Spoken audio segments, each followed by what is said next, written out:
BB 851, turn right, heading 180. 14 Papa, turn right 245, report localizer established 27.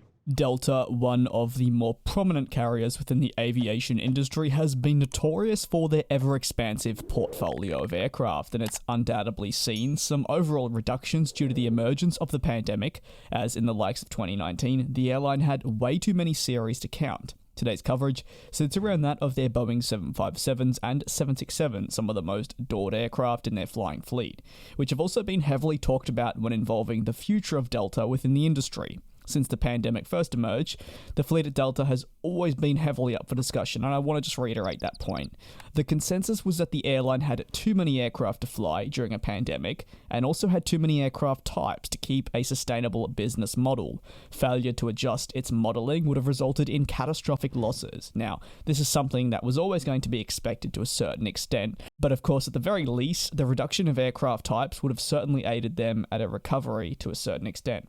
For Delta in 2020, the airline made some announcements regarding its fleet, first noting that the CRJ-200s would be retired by December of 2023, the 717-200s would be withdrawn by December of 2025, and finally the 767-300ERs would all be gone by December of 2025. So therefore, that is two aircraft types that would have departed by the end of 2025 simultaneously. For Delta, this announcement came as a way to generate more overall cost savings, and the retirements were all coming earlier than initially planned, but a retirement that would not generally impact the business too much overall in a negative manner. They still believed that the aircraft they were keeping would be able to complete the job. However, due to the nature of the pandemic, these plans could always change, and as we've seen with other airlines, previous types that were ruled out for a return maybe a year ago, namely that of the Qatar Airways A380, were eventually welcomed back. So while these were their plans as of 2020, things were always bound to change.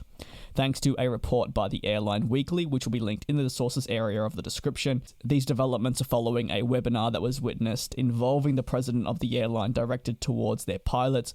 We did learn more about these future plans. It indicates that the airline now plans on operating both the Boeing 757 and the Boeing 767s longer than their adjusted timeframe, and means that how I previously discussed they would retire the 767s by 2025, that will no longer go ahead, with additional years of life being put onto the type that genuinely has and is a workhorse within this industry. For me, when I think of workhorses, I think of the Boeing 747, as I think many of you do, but the 757 and 767 also are pretty close behind, especially in that mid to long haul range of type of aircraft.